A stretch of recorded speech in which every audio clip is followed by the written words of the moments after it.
We are a very, very small family-run bakery with 4 generations. I'm very proud that we have lots of respectability still in our local community. The motto always with the Barron family was small is beautiful, and when you're making something in a small way, it is always better quality than when something gets bigger and bigger and bigger and you lose quality for volume. You know, it's a very sustainable business because you've had 2 world wars in that time, and we've had a civil war, and we've had lots of recessions, and Barons are still making a living on the side of the street in Cappoquin.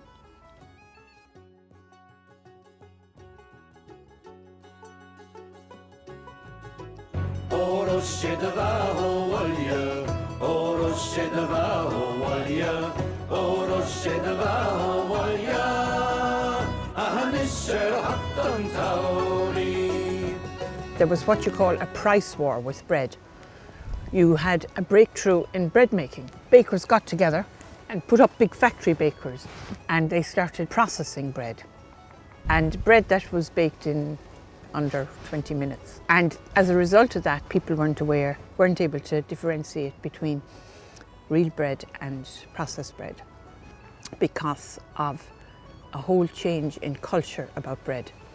And it was brought on by people who were into making money as opposed to making bread. And if you buy something at a low cost, somebody is paying the price. So the product was paying the price there because people weren't nourished as well, and people have grown intolerant to wheat, which of course is something that has come through bread not being given the proper time to break down the enzymes in the flour so that it's made more digestible for people. They're losing all the flavour, all the nourishment to keep people healthy, which is the most important thing in our lives.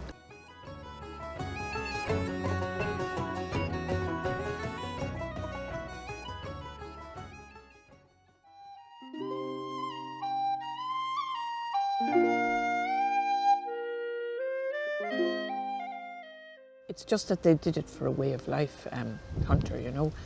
They weren't in it. They didn't have any bank loans. So society was different. Banks have destroyed society, you know. Okay, maybe we need banks and you need a little bit, but it's the greed. If you buy this and then you want more and more and more. That's what destroys people. You know, you have to maybe borrow a bit to improve your house, and then you work it off and you pay for that before you start another thing. But now the banks will encourage you to do so, you know. I wasn't in it for making the money. I was paying my bills, paying my staff, and, you know, surviving. I was living in a home that was my family's home for years. So as a result of that, my needs were little. But if I had big needs, I'd have closed the shop because it wasn't worth all the work for the return. So that's the difference for being passionate about what you do. But if I had big bank loans and if I had things, I wouldn't have been able to do that. So it's nice always to keep your independence and your freedom from being controlled by some big institution like a bank. I've no time for banks. I think they grab all your money and they don't care about people. They just want machines there to deal with you and take all your money. My father had that principle, put your money where you get it. If the man selling the draper up the road came in and bought your panloaf, he went up and ordered his suit from him, you know, when he needed new clothes. So we would always have to go to people who supported us to buy things. You earn your money hard, and it's very good to be conscious of where you're putting your hard-earned money, because those sort of things come back to you because you're improving the service around you. If you're keeping your money in your own community, you're improving it. You won't have towns that become dormitory towns where people just come there to sleep at night and work in the bigger, because it's lowering the quality of lifestyle for everyone. It's too focused on just money.